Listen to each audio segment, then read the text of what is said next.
Hello everyone. आज हम लोग अपने स्टैटिक मैथ का 11 चैप्टर जो है वो स्टार्ट किया है मैंने, जिसका नाम है null lines and null planes. अब सबसे पहले आपका नल लाइंस होता क्या है? Null lines of a given system of forces are those lines about which movement of system vanish. मतलब आपके पास एक फोर्स ए है, फोर्स एफ है, डिस्टेंस ए है, जिसका ये मूवमेंट ज़ीरो हो जाए एट एवरी लेवल, तो उसको हम लोग बोलते हैं नल लाइंस। अब नल लाइंस के बाद हम यहाँ पे बात कर रहे हैं फिगर की। फिगर क्या है? A system of forces may be reduced. मान के चलो यहाँ आपके पास एक ओ पॉइंट है, इससे आपका फोर्स मान लो एक्स एक्सिस पे गया, कोई वाई गया, कोई जेड गया, कोई पी क्यू आर, जो आपका मन करे। जब आप ये लोगे, इनके मूवमेंट्स लोगे, उस फोर्स का डिस्टेंस फ्रॉम दैट पॉइंट, तो अगर इन सब का आपके पास मूवमेंट ज़ीरो हो जाए तो उस सब लाइंस को आप लोग बोलते हो नल लाइंस। उसके बाद नल प्लेन क्या होता है? नल प्लेन के लिए हम यहाँ पे ये कहते हैं plane in which all the null lines. जिस प्लेन में ये सारी नल लाइंस लाई करेंगी वो आपका होगा नल प्लेन। अब आपको कोई इक्वेशन ढूंढनी है किसी नल प्लेन की, जिसमें आपके फोर्सेस जो हैं एक्स वाई जेड एक्सिस पे जा रही हैं। तो उसके लिए आपने क्या करना होगा? सबसे पहले ये आपने एक फोर्स मान के चलो, ये आपकी एक्स एक्सिस है, ये आपकी वाई एक्सिस है और ये आपकी जेड एक्सिस है। इसके कोरस्पोंडिंग आपने एक प्लेन और लिया, ये तो ओरिजिन था, ये आपने लेट कर लिया ए बी सी पॉइंट।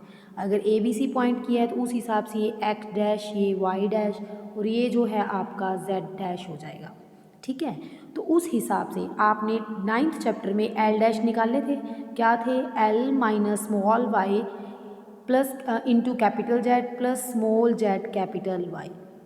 इसी तरह एम डैश, इसी तरह एन डैश। जो हमारे स्मॉल एक्स है वो स्मॉल ए है, जो स्मॉल वाई है उसकी जगह आपने बी और स्मॉल जेड की जगह आपको क्या लेना है? सी। तो उस हिसाब से जिस भी प्लेन पे ये लाई करते हैं, हमारे अकॉर्डिंग वो प्लेन क्या बनेगा? ये देखिए ध्यान से। हमारे पास जो प्लेन होता है वो होता है x minus a direction ratio, फिर y minus b direction ratio, फिर जेड माइनस सी, साथ में आपकी direction ratio is equals to zero. आपने क्या किया? जो ये l dash, M dash, N dash है, इन तीनों की वैल्यूज़ को फिल किया। फिर उसके बाद आपने क्या करना है? एक्स वाई और जेड तीनों को कलेक्ट कर लो और राइट साइड में जो एक्स्ट्रा मटेरियल बच गया उसको ले जाओ। इस तरह जो भी हमारे पास प्लेन बनेगा वो एक नल प्लेन आएगा। एक तो ये याद करना है। दूसरा है नल प्लेन को सिंपली इक्वेशन में कैसे लिखना है। देखिए, सबसे पहले आपको स्मॉल एक्स वाई जेड लिखने होंगे, फिर उसके पॉइंट्स लिखने होंगे, फिर कैपिटल एक्स वाई जेड, इधर वाली साइड में एल जो डायरेक्शन रेशो है into X minus A plus direction ratio M into Y minus B plus direction ratio into Z minus C. इस तरह से आपका जो है नल प्लेन मिल गया। इसके बाद जो है आपका वो क्या है? Find the null points of plane. अब आपको एक प्लेन दे दिया, इस प्लेन पे आपको नल पॉइंट्स ढूंढने हैं। L x plus m y plus n z is equals to 1 के लिए सबसे पहले जो हमारे पास प्लेन है ये वाला, इसमें एनी पॉइंट आप नल पॉइंट ले लो। वो आपने लिया x dash, Y dash, Z dash. अब जो ये एनी पॉइंट नल पॉइंट लिया है वो इस प्लेन में लाई करेगा, तो आपने x dash, Y dash, Z dash में इसको पुट करना है। अगर हम अपने प्लेन की बात करें, वो हमारा प्लेन क्या आता था? एक्स माइनस ए और इंटू एल डैश। अब हमने क्या किया? एल डैश की वैल्यू पुट कर दी, एम डैश, एन डैश। जो ऊपर आपने ये वाली इक्वेशन बनाई है ना नल प्लेन की, वहाँ पे आपके पास ए बी सी पॉइंट्स थे। अब यहाँ पे हमारे पास X dash, Y dash, Z dash है। ये ज़रूरी नहीं है X dash, Y dash, Z dash लेने हैं, आप ए बी सी पॉइंट्स भी ले सकते हो। वो पुट करो।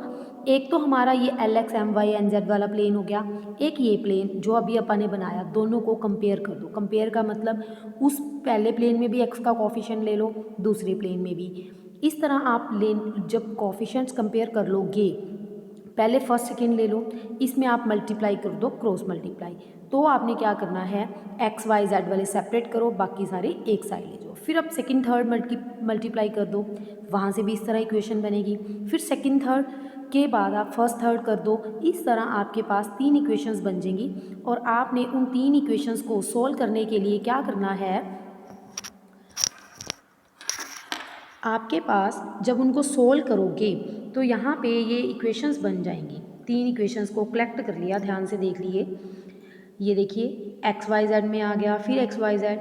तो आपने इन सारी इक्वेशंस में एक काम, छोटा सा काम करना है। वो काम क्या होगा कि अरेंज करना है दोबारा। स्मॉल जेड डैश वाले अलग कर लो, बाकी सारा मटेरियल एक साइड। स्मॉल वाई डैश वाले अलग कर लो, बाकी सारा मटेरियल एक साइड। स्मॉल एक्स डैश वाले एक साइड कर लो। तो एक्स डैश के ओवर में सारी वैल्यू आ गई, वाई डैश, जेड डैश और कांस्टेंट। इस तरह जो है आपका प्लेन जो बन जाएगा, नल पॉइंट मिल जाएगा। अब इसको लास्ट ये आप याद भी कर सकते हैं और निकालने का मेथड भी जो आराम से सीख सकते हैं। इसके बाद जो है हमारे पास यहाँ पे आपने स्ट्रेट लाइन दी हुई है, उसको नल लाइन फाइंड आउट करने की कंडीशन बतानी है।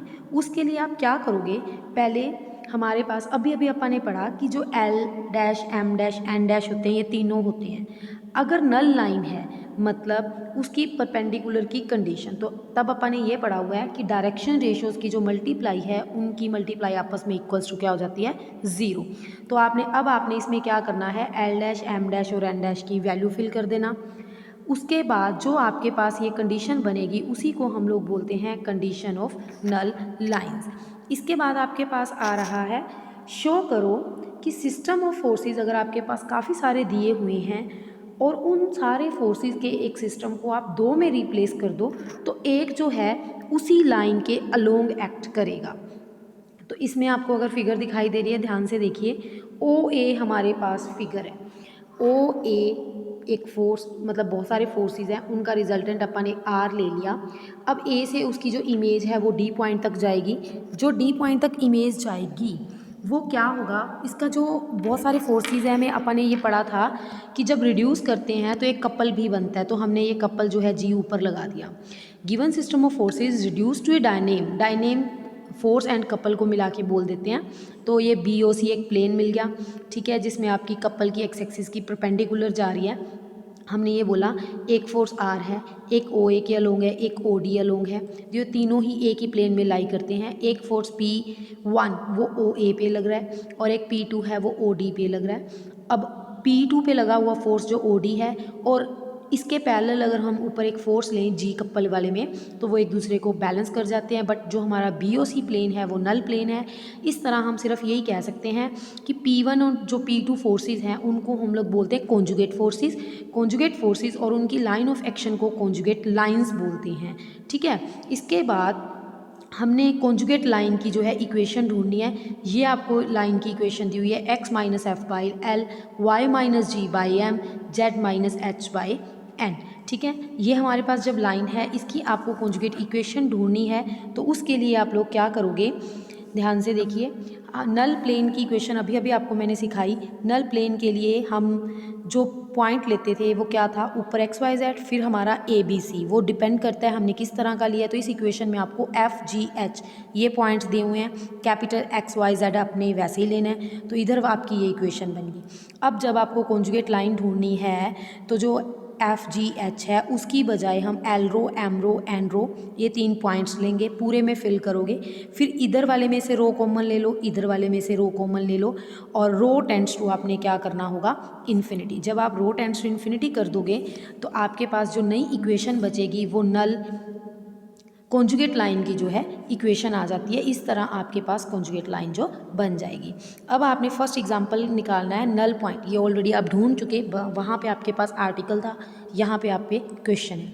नल पॉइंट ढूंढना है, प्लेन आपको X plus Y plus Z दिया हुआ है। तो आप क्या करते थे कि एनी पॉइंट ले लिया। अब जो आपने एनी पॉइंट लिया है वो लिया आपने एफ जी एच, वो इस प्लेन में लाई करेगा। उसके बाद जो हमने अपना एक प्लेन बनाया था वो ये वाला प्लेन था। अब आपने क्या करना है, इसमें एफ का कोफिशिएंट, मतलब इसमें आप यहाँ पे कह दो कि x का कोफिशिएंट 1 है और यहाँ पे है l minus G H plus H Y. यहाँ पे कोफिशिएंट 1 है, यहाँ पे m minus H X plus F Z है, यहाँ पे कोफिशिएंट n माइनस ये है और यहाँ पे 1 है, और लास्ट हमारे पास जो इसका कांस्टेंट है वो यहाँ पे क्या है, 0। तो इस तरह आपके पास जब आपने इस इक्वेशन को कंपेयर किया, आपने एक काम और करना है। इसमें क्या काम करना है, फर्स्ट एंड लास्ट ले लो, सेकंड एंड लास्ट ले लो, फर्स्ट सेकंड ले लो। इस तरह जब आप लोगे आपके पास एच की इक्वेशन आ जाएगी। उसके बाद आपके पास जो इक्वेशन है वो आएगी एफ़ की। आपने एफ़ जी एच तीनों की जो है वैल्यूज़ ढूंढनी थी। इस तरह जो आपका फर्स्ट क्वेश्चन जो है कंप्लीट हो जाता है। इसके बाद नेक्स्ट क्वेश्चन है show that among that null lines of any system of forces. हमारे पास नल लाइन्स का बहुत सारे फोर्सेस होंगे, उनमें से कोई भी फोर्सेस लेके अगर उसकी 4 वैल्यूज़ लेते हो, मतलब 4 जनरेटर्स लेते हो किसी हाइपरबोलाइड के, उनमें से 2 तो एक सेट को बिलोंग करेंगे और 2 दूसरे को। तो सबसे पहले हाइपरबोलाइड ऑफ वन शीट कह लो, वो क्या होता है X square over A square plus Y square over B square minus Z square over C square. तब हमारे पास हाइपरबोलाइड के जो पॉइंट्स होते हैं, एक तो होता है ए कोस थीटा, दूसरा होता है बी साइन थीटा और तीसरा होता है आपका 0। नीचे जो वैल्यूज़ चाहिए ए कोस थीटा की आएगी ए साइन थीटा, इंटीग्रेट कर देना, बी साइन थीटा की वैल्यू आ जाएगी B cos theta with negative, और 0 का जो इंटीग्रेशन होता है वो आपका होता है कॉन्स्टेंट। अब हमारे पास जो एक लाइन है, इसको नल लाइन बनाने के लिए भी अपन ने पढ़ा था क्या होता है, ये आपको इक्वेशन सिखा दी। अब आपने जो एल एम एन है उसकी जगह A sine theta minus B cos theta and C put करना है। जो ये एफ जी एच है वो A cos theta B sine theta and 0 put करोगे, आपके पास जो ये इक्वेशन आ गई दोनों तरफ। अब डिटर्मिनेंट इधर वाली साइड का खोल देना, right side as it is पड़ी रहेगी। पूरे को ए बी सी से डिवाइड कर लो, उसके बाद कोस थीटा वाले सेपरेट कर लो, साइन थीटा वाले आप सेपरेट कर लो, और आपके पास बाकी कांस्टेंट एक साइड ले जाना। जो इस तरह से लाइन बनेगी वो आपकी जो है एक जनरेटर्स की लाइन बन जाएगी। इस तरह ये हमारा नल लाइंस वाला टॉपिक जो है कंप्लीट हो चुका है। आगे के लिए हम नेक्स्ट चैप्टर करेंगे। यहाँ तक अगर कुछ समझ ना आए आप अच्छे से समझ